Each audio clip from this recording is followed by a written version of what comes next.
So thanks for joining us, everybody. Today's going to be an exciting webinar. We're trying to start off the new year strong, 2026. This is a manufacturer's playbook for growth, practical marketing and sales strategies to kick off the new year with momentum. But first, a little bit about us. So we are Emery Day. We're the best of professionals in technology and AI. Emery Day has been around for over 20 years.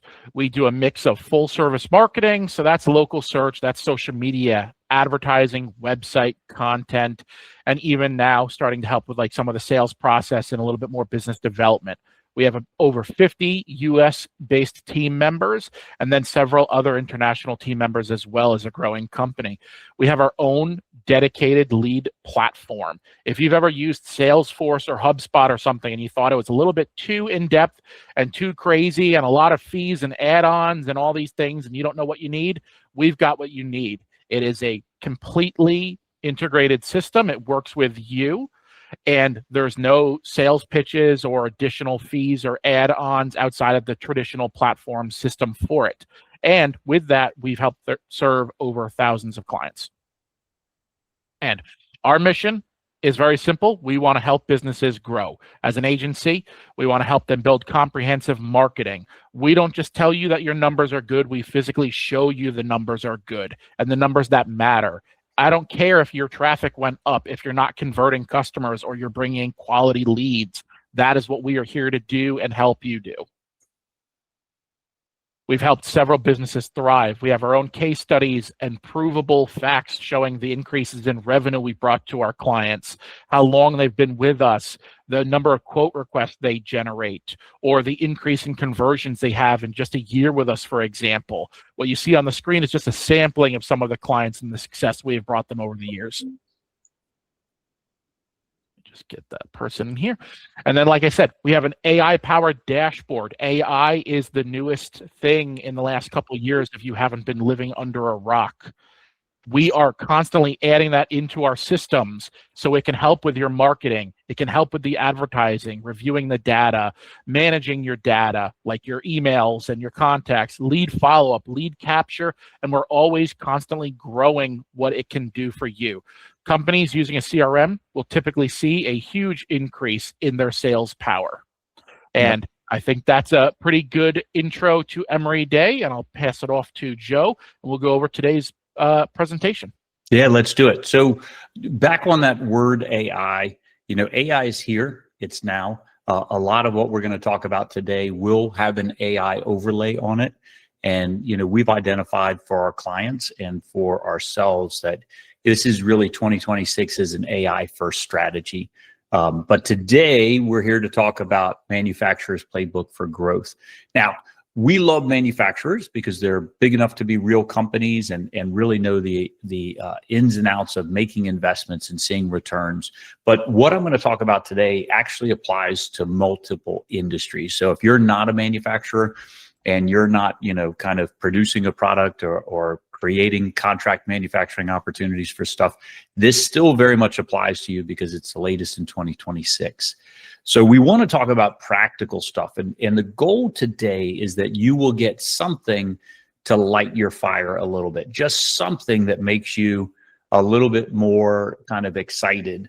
If you can take one takeaway and something that you'd like to, work on, we'll consider that a win.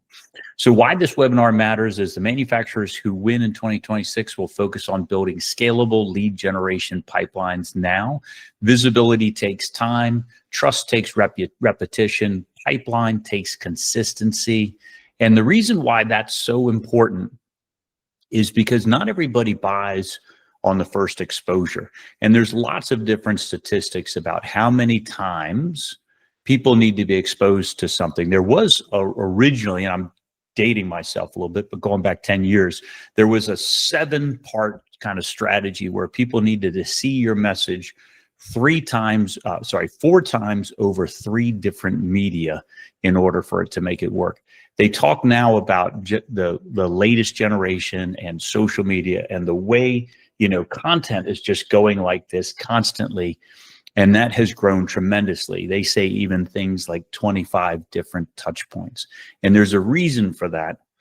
In today's day and age, the average teenager will consume more content in a single day than a turn of the century, 19th century farmer would consume in 3 years. Now think about that. Our brain hasn't evolved at all, but the amount of data that we're assaulted with every day is magnitudes greater than it ever has been. Now, the real problem is most manufacturers aren't losing because of what they do. They're not losing or because of their lack of product. What's actually holding them back from growth is that they're just not visible. It's inconsistent.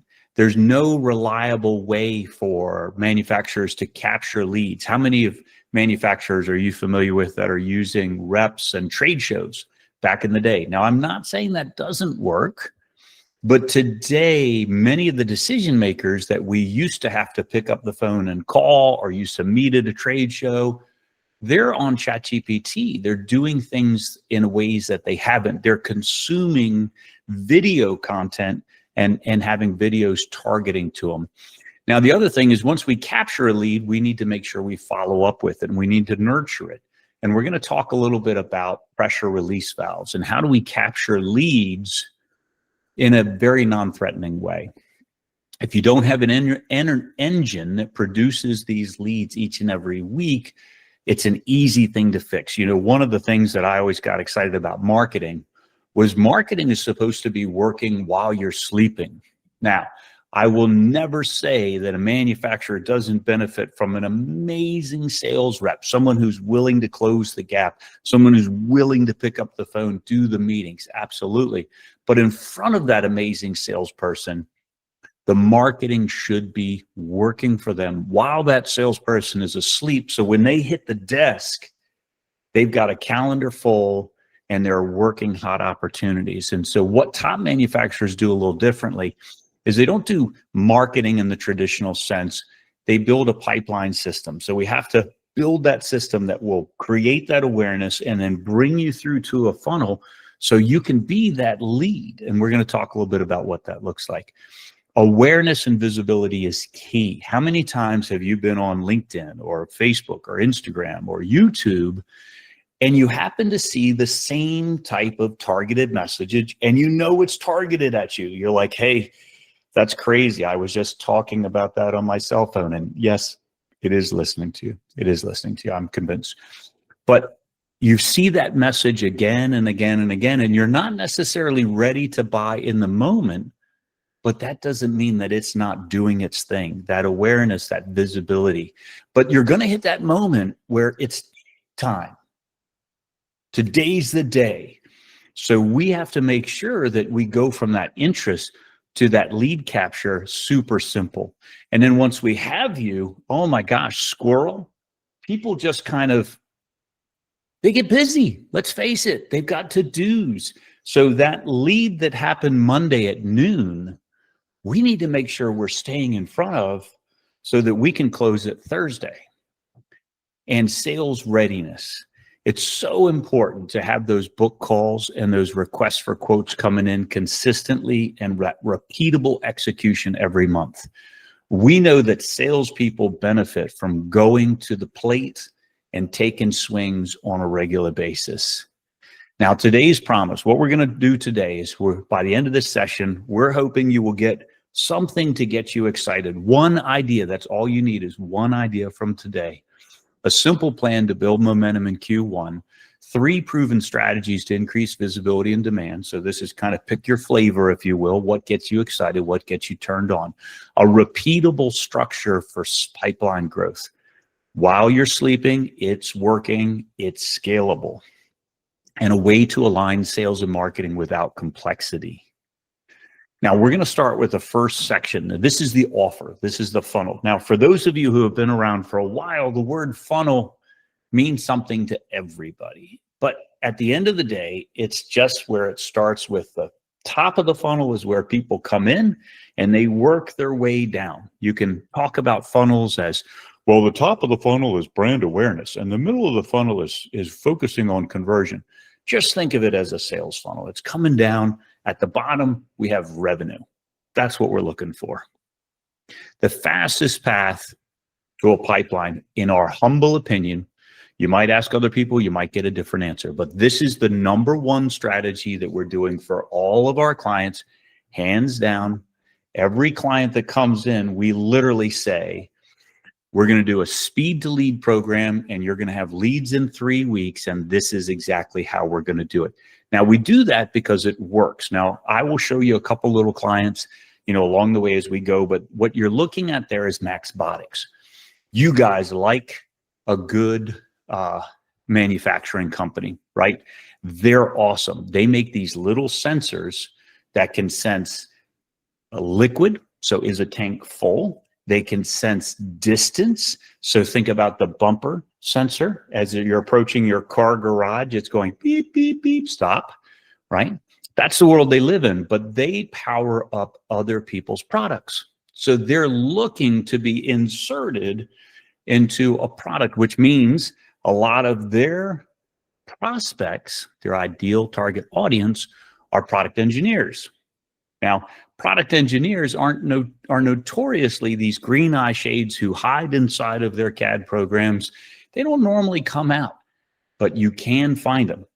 And here's how we do it. Our most reliable system for manufacturers is to start with a VSL ad, video sales letter, really just means a video, followed by an interactive survey where they can give you their information, and then their choice. Do you want to schedule a call, or do you want to submit an RFP? Why it works? It filters out the bad leads. So because the interactive survey allows us to ask questions, we can do a little bit of qualification. We build trust before sales calls because they're literally getting a preview of your product, and they're actually getting to see it in action. And then they're going through an experience with you where they're getting excited to give you their information. And this builds that trust before the sales calls, especially if after they complete that, we do a professional job providing them information. So, hey, we're scheduled for Wednesday at 10. Before our call, I wanted to share with you a little bit of information so that you were prepared for our call. Wonderful opportunity to build trust. Also, the way we structure it from the beginning to the end is to get them ready for that sales-ready conversation. And obviously, if we do it right, it's very scalable, which means we just have to push a little bit on the revenue and the ad spend side to take it up to the next level. So how do we do it? Simple flow. Break it down. Video sales letter. Basically out there, and we'll talk a little bit about this, and I'm happy to answer this a little bit more and at the end of the call if we get into the hows and the whys. But we typically think of a video sales letter as something around a minute. It's got a strong hook. It's got lots of great value and benefit, and then it closes on a CTA. We won't unpack that right now because there's just too much inside of that conversation. Certainly can. Next, we drive them to that big, beautiful questionnaire. We have to remember that all of this experience has to be amazing on mobile. As much as 80 to 90% of traffic these days is happening on that. And you're thinking to yourself, no, Joe, I'm a manufacturer. I deal with people who are on their desktop all day long. You think so? Go check your Google Analytics to see the type of traffic. I will shock you. It will shock you. So the reason why we say that is it's got to be beautiful on mobile. Now, what we're looking to do is we have their thumb working. They just saw a video and we have their thumb working. From there, we want them to answer a question and just keep that thumb pushing the button. So we don't want to make it hard. We don't want them to type a lot. Simple yes, no questions, timeline questions. We'll talk a little bit more about this. But that step two, that interactive, is the next big thing. Then We're going to go for the money. Book that call or submit an RFP request. What's an RFP request? Well, it's more information. So when you go to fill out a mortgage, it's a big form. If we put mortgage forms at the end of our interactive, nobody would fill them out. So initially, we're going to grab their contact information, simple, low-hanging fruit, easy to fill out. But then we might want more. Once we have the lead, it's okay to ask for more. But don't ask for a million things because they'll bomb out and they'll bail. And then we want to automate that follow-up and nurture. You don't need more leads. You need better lead handling. Now, what makes this work for manufacturers? It is this system perfectly built for high consideration B2B purchases. Let's not kid ourselves. This isn't a $19 kettlebell, right? This is a $190,000 CNC machine, right? This is something that's big. This is becoming part of a contract manufacturing process. These are longer sales cycles. They have multiple stakeholders. There's largely engineers, ops, and then procurement. Procurement's job is to make sure the engineer gets what they want. And we all know how that, well, we got to put it out for RFP, need 3 competitive quotes. If you have the relationship with the engineer, you should be in like Flynn because they're writing the RFP specifically for you. And we want to get that request for quote driven behavior that makes it works. But we know buyers need confidence before replying because let's face it, they could be making a decision for their company, or they could be making a decision for the company they own if they're the president, or they could be making a decision for a really big company. So they don't want to screw it up. They need that confidence. Now, what to put into the survey? A survey should motivate them to finish, identify the fit, and segment the prospect while creating sales context. Now, we want to break that down for a quick second. Every question should increase their interest in completing the survey. Now, how do we do that? Well, we think to ourselves, a lot of times as consumers, we may find ourselves engaging an ad. And when we engage the ad, at some point, we're going to say, is this right for me? Right? Like, have I started on something that I actually want to finish? So we ask the questions that help them go, yes, this is they're asking all the right questions. This is exactly the company I want. But we still have to do it very simply. So we like to start off with yes, no questions. Are you currently using widgets? Yes, no. What is your main challenge with your widgets? Is it price, quality, reliability? Reliability. What's your timeline for a new widget manufacturing relationship? Immediately, I got a problem. I got to get this thing solved. 30 to 90 days, 6+ months. We need to make sure we give them a pressure release valve.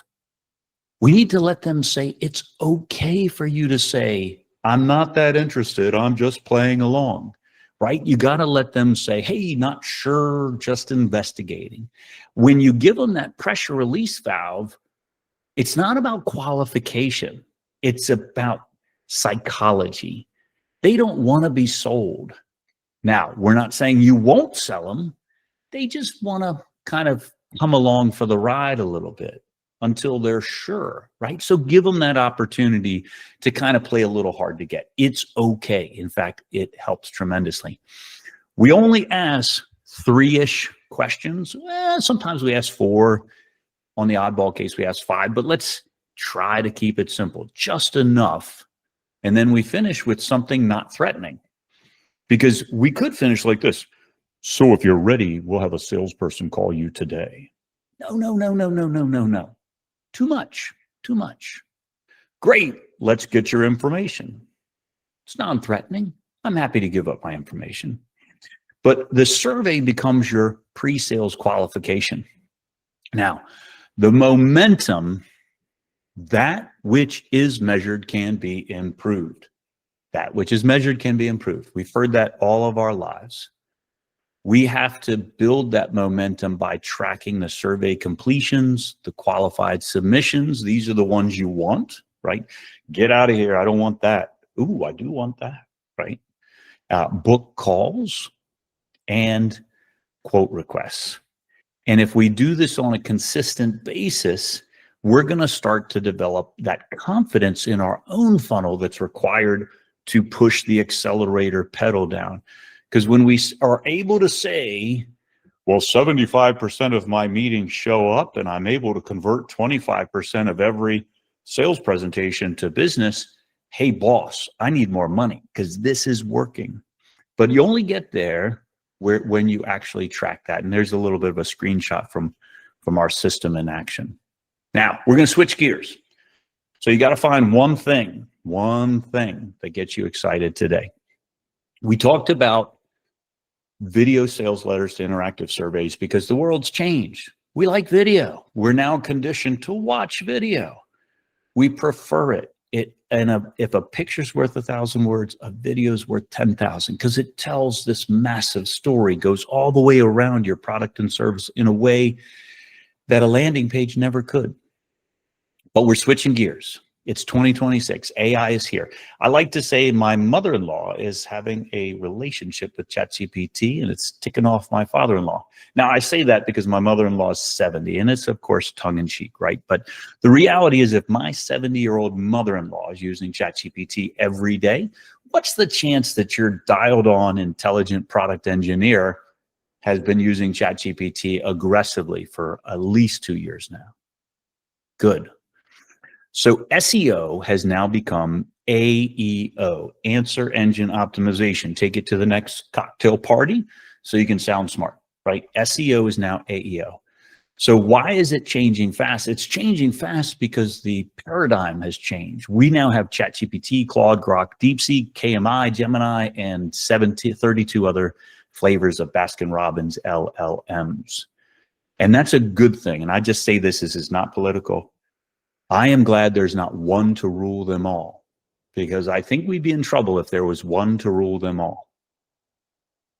Your buyers just aren't Googling anymore. I'm not saying they aren't ever going to Google. I'm not saying they don't Google, but it's just proportionately, the volume of inquiries has gone to AI. They're asking AI all kinds of things, and they're asking them with their large language model of choice. And that is okay because what you do for one is picked up for all. So what is AEO in its very simplest definition? Answer engine optimization is structuring content so AI platforms can easily understand, trust, and recommend you. Instead of ranking for keywords, you win by publishing direct answers.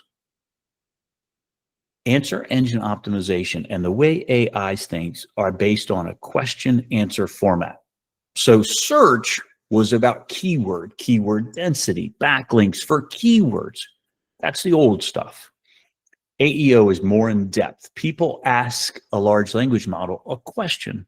So you want to publish direct answers to those questions, build that authority, proving credibility, and formatting content for AI retrieval. Now, when I say formatting content for AI retrieval, everybody gets a little freaked out.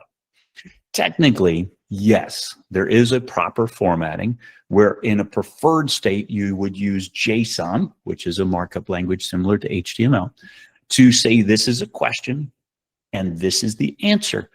And that's so an AI can suck it up like Chinese noodles. Boom, and finish. But it is not a requirement. So as long as it follows more of a question and answer format, you're good. Don't get crazy. Now, at this time, everyone kind of says, wow, I got 1,000 questions. I don't even know where to begin. Simple. Ask AI. Ask ChatGPT how you begin your AEO strategy. And if you want a professional company like us to do it, that's what we're here for. But the internet has become very democratic in the past few years. The barriers are lower and lower. And what we found is people aren't hiring Emory Day to do stuff like they did 10 years ago. People are hiring Emory Day to ensure that they get the results that they need. That's why you hire a marketing agency, to get those results. Now, the easiest AEO content that wins is a frequently asked question tied to buying questions, right? So frequently asked questions, you might go, well, we have an FAQ page. And you're like, great. How many questions on your page? Well, we have at least maybe 5, 10. Well, you're short by like 10x. How it works pages. And think about the content as if it's a question and answer. Comparison pages. Now, this is always one of those things where people are like, I don't know about giving up my #1 competitor and doing a comparison page. You don't have to. You don't have to name them by name. But you can also allude to what their value prop is and what your value prop is and why yours is so much more attractive. Industry-specific use cases, because if you know your target audience, you know the industry that they're coming from, you know the problem they're trying to solve. And a capabilities page that reads like answers with short technical explainers. Think, what would a customer ask before they request a quote? Do they work with titanium? Can they create a bevel with a 1.5 micron thickness, right? Think about the questions that speak to your particular strengths. 5 AI search prompts that will want you to win in 2026. What is the best, and we'll call it CNC manufacturers in the US? What is the best extruded plastics manufacturers in the US? We have to be able to answer that. Emory Day is the best extruded plastics manufacturer because who can manufacture titanium with an ISO 9000 certification? Everybody's got different things to insert. What is the lead time for 10,000 units? I'm glad you asked. On average, our lead time is 3 weeks for 10,000 units. Alternatives to, let's call it plasma cutting. So a buddy of mine runs a rebar and machine company, and he says, Joe, we punch for profit as opposed to drilling. So alternatives to drilling is punching. How to choose and insert the best supplier for X. These are all questions that buyers are asking ChatGPT, and what ChatGPT serves up next is something to be important to understand. When you do a keyword search on Google, it's kind of like a discovery process. Oh, here's a company that might, M-I-G-H-T, maybe could solve my problem. I don't know yet because it's Google. It's a search. It's a keyword. What's different about that is AI is a recommendation engine. AI, please provide the top 5 companies who can meet my needs. Thanks for asking. Great question. Here are the top 5 companies that can meet your needs. Would you like to have me re-rank them by value, price, reviews? Absolutely. That is a recommendation engine, which, going back to our funnel, means we skip the top of the funnel. We jump down into the middle. It's decision time. We're here. That's the power of AI and why this makes a difference. This is how AEO helps sales. More inbound opportunity without heavy ad spend. We have a little source tracker that we put on all of our clients and all of our websites. It is amazing. We can chat the number of inquiries and form submissions and appointments scheduled that are done 100% through AI and large language models, ChatGPT, and they are steadily increasing every month. And it is largely free. So higher trust before first contact, because the AI has recommended your company to them. Shorter sales cycles, right? Less education. If you jump to the middle of the funnel and AI says your company's perfect for this opportunity, you don't have to do as much, education, as much winning them over. and better qualified inquiries because, heck, they've already researched your company. They know exactly who you are and what you do. They might know more about you than maybe you want them to know. Stronger brand in new markets. It is the great level playing field. AI does not care if you are a $1 billion company or a $10 million company. It is a level playing field. Now, the key point is the website is the destination for most of this content. So your website needs to be the answer. All right, coming into the final stretch. So this is the third of these three. If you got excited about funnels, cool. If you got excited about AI, love it. This is a little bit more old school, but I bring this up because a little bit of coffee money, I call it Starbucks money, a little bit of Starbucks money. The average Starbucks coffee, I think, is like $7. If you spend $7, $10 a day boosting content, you would be shocked at what it does for your visibility and proof.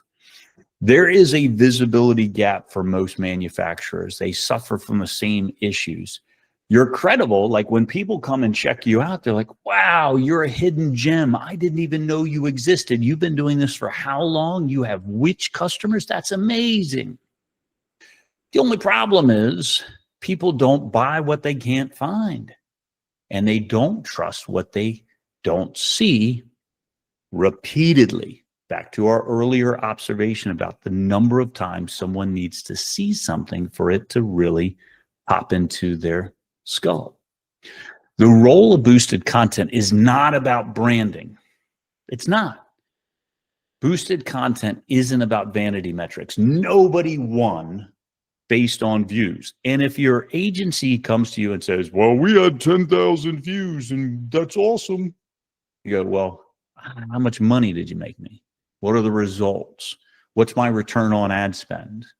You know, give me some bankable metrics. Boosted content isn't about that vanity. It's about staying visible to buyers. We just had someone fill out a form on Monday.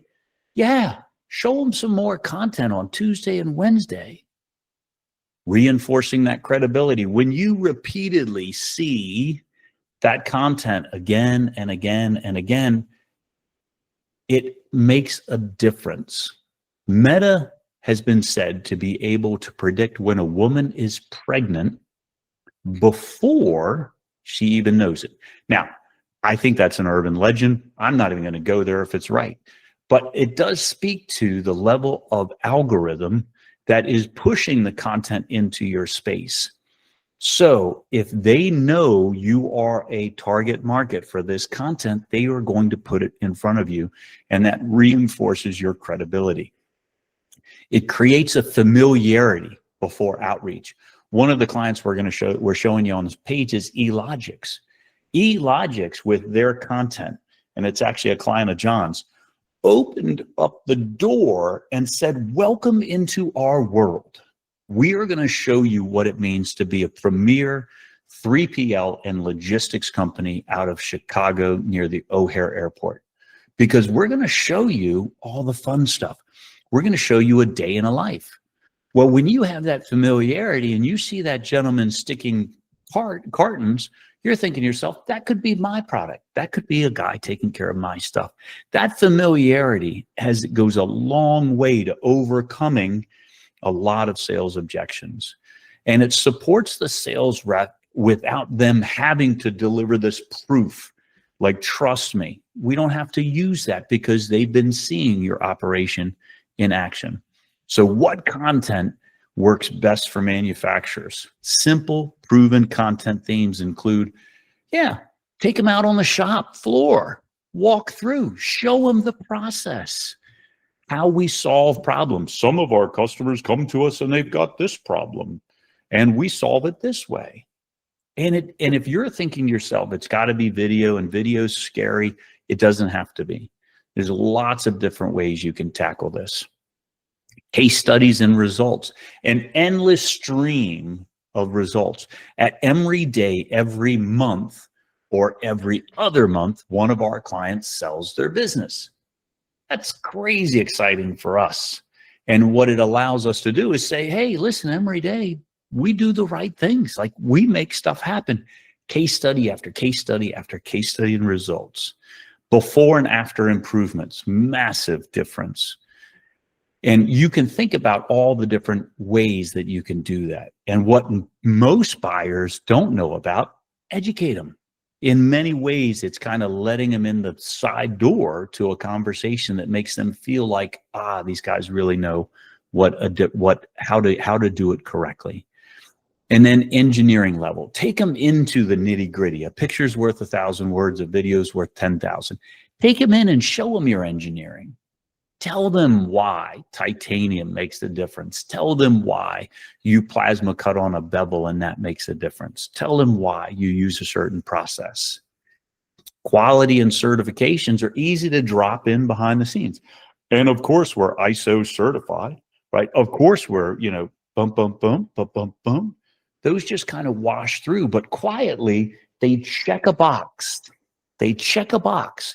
And it's important to check all those boxes. So when you say, can I have the order? They go, well, you've answered all my questions and I feel confident with you. So I guess, your price is right. Let's do this. That's what we want. Now, the boosting strategy, how to spend without waste. The objective is to build those warm audiences and make ads and outreach cheaper. We're just talking coffee money. A Congress once pulled the founder of Facebook, Mark Zuckerberg, into one of those grill sessions where we've all seen it on camera and all the congressmen are trying to make their point and get their little soundbite for cable news. One congressman leaned back and said, Mr. Zuckerberg, I'm not quite sure how you make money. There at Facebook, everything seems free. This is a congressman. Facebook was like a multi-billion dollar a year company at this point. Zuckerberg was flabbergasted. He goes, advertising? What they don't talk about in these social medias is a lot of times advertising is equated with ad spend. We're just talking about boosting. So we're talking about taking content that would normally be shown to your followers. And if your follower count is 500, that means only 100 or so, 15 to 20% of your total follower count would ever see an organic post. We have the opportunity to bust that wide open into thousands for $10 a day. So get the coffee money out, save the Starbucks, or enjoy the Starbucks, but also spend $10 on that post because you get a target by job titles, industry, geo, and retargeting. You always want to include a CTA because that's the point of it, right? Call to action, CTA. Let's get a quote. Let's request a consult. Let's see if we're a fit. Go ahead and download our spec sheet. Take our survey, thumbs up across the board. All righty. Now, in kind of summary, the 2026 growth engine is really a three-part growth engine for manufacturers. If this floats your boat, and it should because it's Emory Day's go-to number one strategy, create that beautiful conversion system. You have a VSL, a survey, and scheduling/RFP. Number two, really understand if your target audience can find you using a large language model. And if they can't, you gotta fix it. This is not an if. This is a requirement because otherwise somebody else is going to fix it and you're going to wonder why you're not getting any of the business anymore. And build that trust. Take that little, beautiful little organic content that someone in your organization is dying to make. Some 20 or 30 something cannot wait to create content for you. And if you don't have a 20 or 30 something, ask Emory Day, we've got them. Boost it so that you can increase those eyeballs. It's not about brand visibility, it's about trust. And that creates the environment that you're looking for. Now, I want to humbly say thank you for the opportunity to share Emory Day and these three strategies. And with that, I will say thank you, thank you, thank you. And we will take some calls or questions or any comments if anyone would like to plumb into these a little bit deeper. Hi, this is Chris Orsini. So you kept referring to coffee money or $10 a day. Is that what you're suggesting this is worth, or? Well, there's what it's worth and what it costs. Right. So for the boosted content, I'm going to let John actually talk a little bit, so he has a voice inside of this. John, will you talk about some of the boosting strategies and just give a little bit of a ditty? Yeah. So boosting as a whole is not something that is fully comprehensive to every type of advertising you should be doing. But we do find that when you are producing quality content, putting that out there on the socials and whatnot, boosting the effective socials that you've created. Now, we're not saying if, we just had the holidays, you're not going to boost the New Year's post or something. You boost things that are already starting to break out of your sphere of influence. When you're doing organic, you can only reach so many people organically. It's really all about advertising. That is the approach you want to use to when your social post is starting to reach the apex of where you are and you see it's getting good traction organically. Then you take it. That's when you give it the coffee money, as Joe said. You give it a couple extra dollars, you run that for a few weeks or so, and then you take that out there. It was already a post that Facebook, for example, I'm just going to use Facebook here, that already showed like people are liking this post. Bring it out to more people, and then make sure that how you're boosting it, you reach out to the job titles you're looking for, the people in the industries or the geos you're looking for. You're not just giving Facebook $10 or Mark Zuckerberg $10 and say, go wild. You're still having a strategy behind it. Thank you. Absolutely. All right. What else do we have? I think one of the questions that popped out to me was the term near me when you're doing searches and different things. How do you get a national exposure, but at the same time reward people who are looking for manufacturers who are close to them or near me? It's a good question. So we've got a wonderful manufacturer by the name of Gamsey. They're the oldest label company in America, starting in 1886. They're also one of the oldest companies on the East Coast. They're in a small group. It was interesting when we first started with talking with Gamsey, the owner said something. He said, "We don't ship labels past the Mississippi." I said, "What? That doesn't compute." He goes, "Joe, the weight of shipping exceeds the cost/value of using us as a label manufacturer if we have to go too far." So your point about near and national really is a good point. I think that when you ask if it's specifically kind of an AI question, I think that's built into the context of the model. If you are tuning your website to talk about, service areas, penetration of clients, you really get an understanding, serving the Northwest, serving the Great Lakes, serving the Mississippi Delta, serving the Southwest. You can steer, that AI conversation into understanding anything that's geo-significant. There's probably more to unpack. So if there's a follow-up question, I'm not sure I did the greatest job answering that. No, I think you did. I think that's, it's more of a strategy question probably from the business side as much as it is the AI part of it. But I guess the original thought process was, do you limit your service area unintentionally? Mm-hmm. I don't think so. I'm never a big fan of limiting the area too intentionally. We were on the phone recently with a company called Pacific Tool and Die out of Washington, of all places. And they were very aware, and it obviously is kind of built in, that you can only truck steel so far before it becomes kind of not competitive. Back to the label example. So inside of that, I think case studies that use geography, we're servicing the Amoco oil refinery in, this particular location, our client in this particular location. It is uncanny the amount of context that AI sucks up. Here's an interesting kind of example. We're going to go ahead and we'll open up a little bit of this. ChatGPT. I'm going to say, please ingest this website.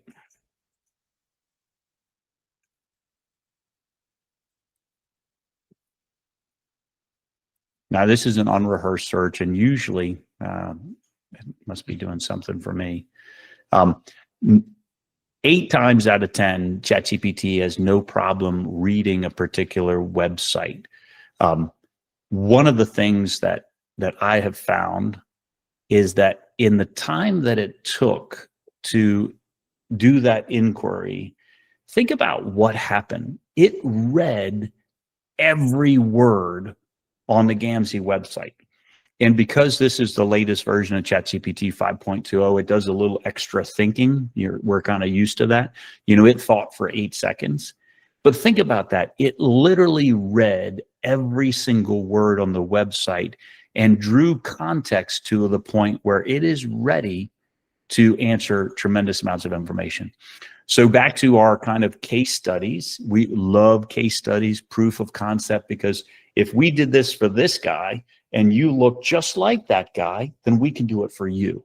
So don't be afraid if you have a geography sensitive product or service to load geography into those case studies and into those references. I have to say that's a great question, because that's not something that I've heard or asked for before. That's a very insightful. All right, I'm sure we got some more. Let's have some fun.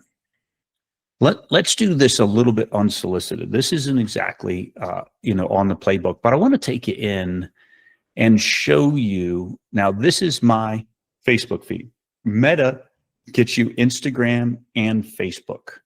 And that is one of the things that is wonderful about Meta. It does not care if you are an Instagram snob or you choose Facebook. Every time I say Instagram, people are like, oh, no, Facebook, that's for my parents. I'm like, I don't really care which preferences. Meta gets you both. So what we have with Calpex Plastics, which is a client of ours, is we're able to tell the story about reliable plastic extrusions made in North America. And then when they're interested in learning more, when we click, we go to this very simple survey. How may we help? Calpex supplies high quality extruded plastic parts. Here's an interesting, easy first step, right? Ask them a yes/no question out of the gate. Don't go right into what's your main challenge and pick from my 37 answers. No, don't do that. You just got the first click. Now get the second click. Here's a little pressure valve.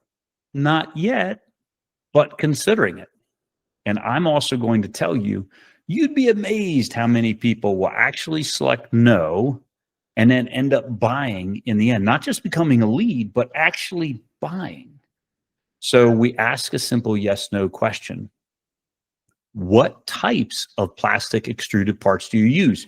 We talked about increasing their interest level, that each question should actually lead to them getting more excited about your product, because they have this aha moment that says, wow, I'm in the right spot. That's funny, because yes, I need profile, or something that you don't see as often, spiral wraps, or even furthermore, filaments. When you see filaments and that's what you need, we're going in the right direction. We're going to complete this sucker. What size? Now, earlier we talked about, capabilities. So sometimes we come to a manufacturer and they may be something inside of metal machining, CNC. And they're very quick to tell you, we work on a certain diameter, but we're great at small diameters. So if you're great at small diameters or your machining has limitations, right, this is a great way to qualify who is a good product. So for example, they don't extrude plastic that's greater than 3.5 inches. Good to know, right? This helps us qualify. Now, we've asked just enough that we're now excited to fill out this information. And it's very non-threatening. Where do we send your information? Great, let's grab your information. But what you don't do here is intimate that a salesperson will call. Now, we all know that a salesperson's going to call. That's the whole point of this process. But you'd be amazed how many people's light switch turns off at that moment because they're like, I don't know. I'm kind of interested, but maybe not. All right. Thank you for that. What else do we have? We have a question here from Perry. Did the link from the Facebook lead the customer to a landing page on Calpex's website? In this instance, yes. So that's the short answer. Maybe there's a why. Now, Facebook has two ways you can do this. You can do a Facebook in-app form, which we do many times. And the value of a Facebook in-app form is Facebook already knows their information. So when I say yes in a Facebook in-app form, it basically goes, hey, are you Joe Japp? Is your email address? Is your telephone number? And I'm like, heck yeah, let's go. It's easy and fast. But you can also get, from a quality standpoint, not necessarily that opportunity to separate some of the wheat from the chaff. So in this instance, it's not the only way to do it, but the way we like to do it, we put a little page on their website and we embed the form on that page. Great question. And if I could give a little more information, I'm not sure if this is also related to what you were trying to ask, Perry, or if I'm just giving unsolicited also information. But I also interpret your question a little bit based on the idea of, well, is this their website? Look at it. It's so plain and simple. And that's the point. We live in a world where, going back to what Joe said way back in the beginning, where I think it was, what did you say? A teenager ingests more information in one day than a full adult would in the early 1900s or so. For 3 years. For 3 years. Sorry. And that's 100% true. And I think we've all heard it. You've had this talk with your family, friends, relatives, children, coworkers, that we all have a little bit of unfortunate ADD brain anymore because there's so much in your face and so many things pulling at you. We found that the way to make this the most effective and to get the qualified leads and to shove off the non-qualified leads is to make this a very simple page. We don't want to lead you to something that looks like the rest of their website, because what's the first thing they're going to do? Instead of going through this and giving them information that they're actually trying to look at, they're like, well, hold on. What is Calpex again? Let me go to their about page. Let me go to their contact us page. And at that point, they're now already out of the primary funnel we wanted. In our advertising here, we give them one option. And that's why Joe put emphasis on the pressure release valves. I might still tell you, I'm really not ready just yet. I want just more basic level information. And that's where some of those other questions came in. So that's why these are simple. They are simple by design, based on the facts and our experience with how people behave nowadays. And we don't necessarily do it all the time, but if you asked us, flip a coin, which way are you going? It's going to be a very simple page like this. And it doesn't always have to be on their URL. Sometimes we need to do a landing page on a subdomain or an alternative domain as well. Just based purely on what you need for your business. And I will say thank you very much for your time. It means a lot to us that you invested this in us. Hopefully some of this found value. You just need one idea. All right, guys, have a wonderful rest of your day. Thank you, everyone. Take care.